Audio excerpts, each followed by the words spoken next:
इस वर्मा को घास डालूं तो कौन सी डालूं? ये वर्मा बिकने वालों में से नहीं है। इसमें इतना सोचना क्या है कृष्णकांत?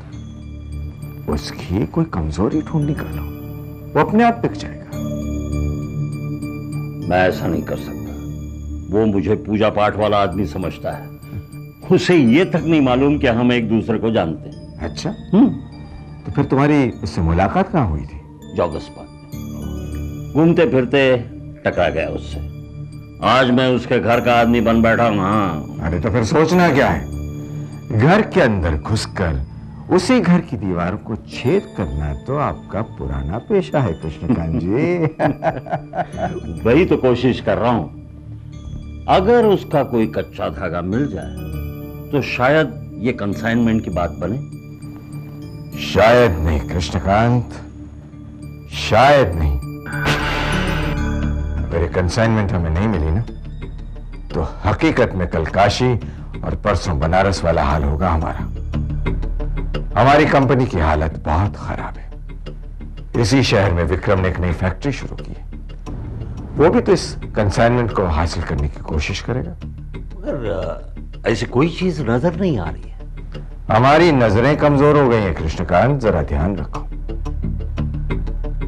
वर्मा के कच्चे धागे को ढूंढ निकालो, उसे खींचो या तोड़ो, कुछ भी करो, लेकिन ये कंसाइनमेंट हमें ही मिलना चाहिए।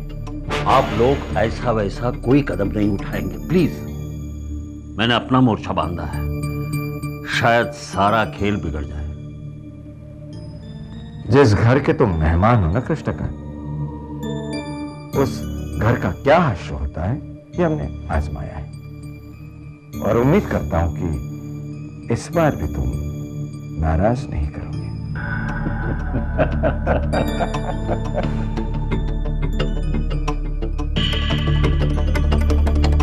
तुम्हें कहां से पता चला मेरा result? Common sense you know. हाँ, अरे देखो विशु, जिस तरह तुमने मेरी जिंदगी का रिजल्ट पॉजिटिव दिया है, उसी तरह तुम्हारी जिंदगी के भी रिजल्ट सारे पॉजिटिव ही लगेंगे ना, है ना? जब तक मैं ये बात अपने ब्रदर को नहीं बताऊंगी मुझे चैन नहीं आएगा। हाँ, इनफैक्ट तुम्हें जल्दी बता देनी चाहिए। आफ्टर ऑल तुम्हारे एग्जाम्स के रिजल्ट की टेंशन उन्हें भी होगी ना। मैं एग्जाम्स की बात नहीं कर रही हूँ, हमारी बात कर रही हूँ। हमारी बात? तुम्हें इतनी जल्दी क्या है? हाँ? अभी अभी तो तुमने प्यार का इजहार किया है, तो जरा सब्र करो। वैसे भी हो सकता है आगे चल के तुम मुझसे बोर हो जाओ, तुम्हें ये शक्ल अच्छी नहीं लगे, इनफैक्ट तुम मुझसे नफरत करने लगो। हो सकता है नो? हाँ। एक बात कहूँ? हाँ। जब मैंने तुम्हें जवाब दिया ना, उससे पहले मैंने बहुत सोचा है अमर। मैंने तुम पर विश्वास रखा है। अब नहीं सोचूंगी। तुम जैसे भी हो मेरे हो। अब जो भी अंजाम होगा ना, हम दोनों का होगा। प्रॉमिस? प्रॉमिस। ओके, अब जो भी अंजाम होगा हमारा, हम उसे देख लेंगे और बहुत सही होगा। नहीं नहीं नहीं, नहीं मुझसे ये बर्दाश्त नहीं होगा। नहीं, सारी दुनिया में मानो अपनी ही एक फैक्ट्री है। नहीं नहीं, मेरी तो समझ की बाहर है ये सब। बल्लू, सवाल सिर्फ कंस्ट्रक्शन का या फिर इस कंसाइनमेंट का नहीं है। बस अब काम नहीं रुकना चाहिए। अरे इसलिए तुम अपने माँ के गहने गिरवी रखोगी? नहीं नहीं आशु, मुझे ये कतई मंजूर नहीं है। बल्लू, क्या मैं ये सब सिर्फ कंस्ट्रक्शन मटेरियल के लिए कर रही हूँ? देखो आशु, हमारी जितनी ताकत है उतना ही बोझ हमें उठाना चाहिए। जब तक पैसों का इंतजाम नहीं होता हमें काम रोकना चाहिए। बस मैं बात कर लूंगा विक्रम से। क्या बात कर रहे हो बल्लू? बल्लू, अब की बार अगर रुक गए ना तो फिर रुक ही गए, आगे बढ़ ही नहीं पाएंगे। तुम जानते हो विक्रम की तरक्की की वजह क्या है? उसकी महत्वाकांक्षा, कुछ कर दिखाने की, कुछ हासिल करने की। और जहां तक त्याग और बलिदान की बात है, विक्रम ने अपनी दौलत, अपने रिश्ते, सब कुछ त्याग कर दिया है। तुमने भी तो अपना प्यार, अपने जज्बात दबा दिए हैं बल्लू। मैं भी जरा सी कोशिश कर रही हूँ तुम दोनों के साथ चलने। क्या तुम ये चाहते हो कि मैं विक्रम की नजरों में गिर जाऊं?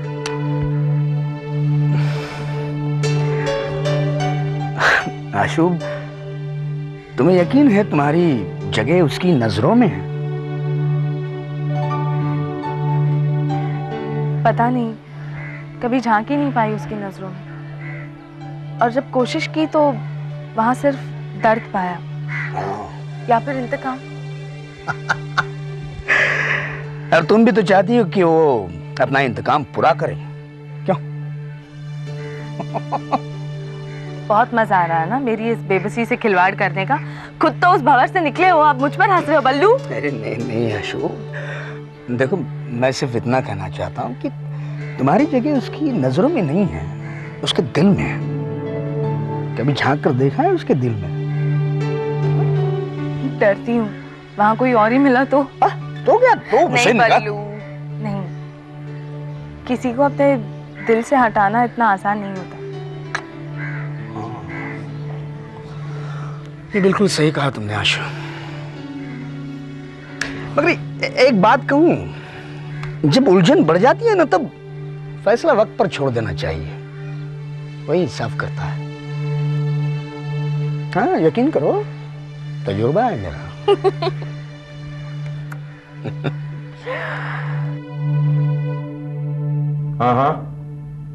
हाँ, थैंक्स अ टन। कि रॉनी के घर का नंबर है कि ऑफिस का? पता नहीं, कहीं का भी हो। आई होप उससे बात हो जाए। हाँ, ringing. Hello hello, yes, I am Vikram Kapoor speaking from India, Mumbai. Yeah I want to speak to Ronnie. Yeah हाँ, okay. Kindly tell him that I had called up and I would want him to call me back. Yeah, kindly take down my number. It is 624-4942. 4942. Yeah. Thanks, Billy. Vikram, क्या वो तुम्हें पहचान लेगा? ये तो उससे बात करने के बाद ही पता चलेगा। फैक्ट्री का काम तो शुरू हो गया है, सारा मटेरियल भी आ गया। पंकज जी से मेरी बात हुई फोन पे, कल बुलाया मुझे, शायद पैसों का इंतजाम भी हो जाए।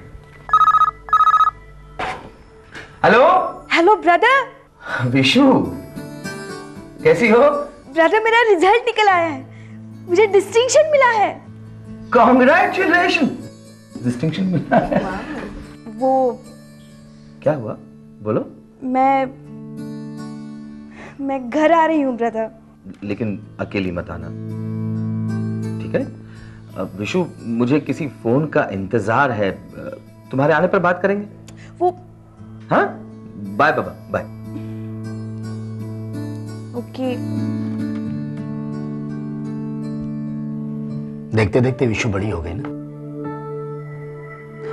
अब उसकी शादी करा दे विक्रम। अब इतनी भी बड़ी नहीं हुई कि उसकी शादी की जाए। ठीक है, तो पहले तेरी करा देते हैं, उसके बाद उसकी करा देंगे। हाँ, और जब तक मेरी शादी होगी तब तक तो तुम। एक फोन आया। Hello, yeah Ronnie, this is Vikram here, Vikram Kapoor. Remember me? We used to study together in the same class in the designing course. I used to make lassi for you. Hindustani Vicky. That's it. That's right. Yeah. I got your number from the institute. Yeah, I just want some details from you.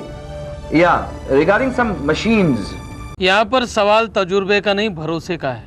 अरे कंपनियां खुलेंगी, चलेंगी, उस पर ताले भी लगेंगे, मगर रघुनाथ जी जैसा मालिक ना पैदा हुआ है और ना ही पैदा होगा। हमारा छोड़ो लीडर साहब, हमने तो गजेंद्र सेठ जैसा आज तक कोई मालिक देखा ही नहीं अपनी जिंदगी में। मैंने तो सुना है कि वो अपने मजदूरों को मुनाफे में बराबर का हिस्सा भी दिलवाया करते थे, लेकिन वक्त के पहले उनका इंतकाल हो गया। और विक्रम बाबू और रघुनाथ सेठ में आज तक उनकी कोई बात ही नहीं बनी है। मैं पूछता हूँ क्या हुआ उस कॉन्ट्रैक्ट का? पहले तो देश विदेशों में हमारी कंपनी की कारें दौड़ती थी, अब तो गलियों में भी खड़ी नजर नहीं आती। फैक्ट्री के बाहर मैदान पर इतनी कारें जमा हो गई हैं, इतनी गाड़ियां जमा हो गई हैं, वो क्या मजदूरों को बोनस में बांटोगे? अरे यही तो तकलीफ है यहाँ के मालिक की। मैं तो कहता हूँ कि ये लोग अपनी कारें सिर्फ रास्तों पर दौड़ाने के लिए इस्तेमाल करते हैं। लग गई रमी। भाई हम तो हार चुके हैं और थक गए, अब हमसे इंतजार नहीं होता है। बहुत से मजदूर जा चुके हैं और अब हम भी ज़्यादा तुम्हें भरोसा नहीं दे सकते। देखिए मामा जी, अकल से काम लीजिए। एक बहुत बड़ा कंसाइनमेंट मिल रहा है हमारी कंपनी को। विदेशी कारों के इंजन आ रहे हैं जिस पर हमारी कंपनी बॉडी चढ़ाएंगी। अब तो जब तक आंखें देख नहीं लेती भरोसा नहीं बैठता। देखो, हमने जो कहा है वही तुम्हारी आंखें देखेंगी और तुम्हारे हाथ भी वही काम करेंगे जो हमने सोचा है।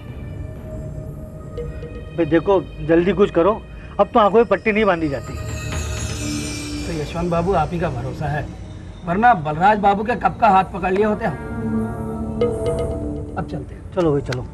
अच्छा भाई, नमस्कार। खुदा हाफिज।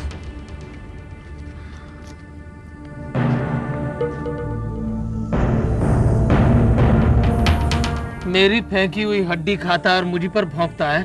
अरे कंपनी की कारें रास्ते पर नहीं चलेंगी क्या हवा में उड़ेंगी? हाँ यशवंत सेठ, कारें हवा में उड़ेंगी। अगर कंसाइनमेंट नहीं मिला तो क्या करोगे? किशन, अभी अभी मैं लीडर बना हूं और मुझे अभी अभी रास्ते पर ला रहे हो? अरे नहीं यशवंत सेठ नहीं, मैं आपको रास्ते पर नहीं ला रहा हूं, आपको सही रास्ता दिखा रहा हूं। बस कुछ सफेद पाउडर के पैकेट्स कारों में डालकर एक्सपोर्ट करने होंगे हवाई जहाज से। क्या बोल रहे हो तुम? जब सांस अटकने लगेगी ना, तब इस गुलाम को याद कर लेना, यही तुम्हें हारी हुई बाजी जितवाएगा। चलता हूं।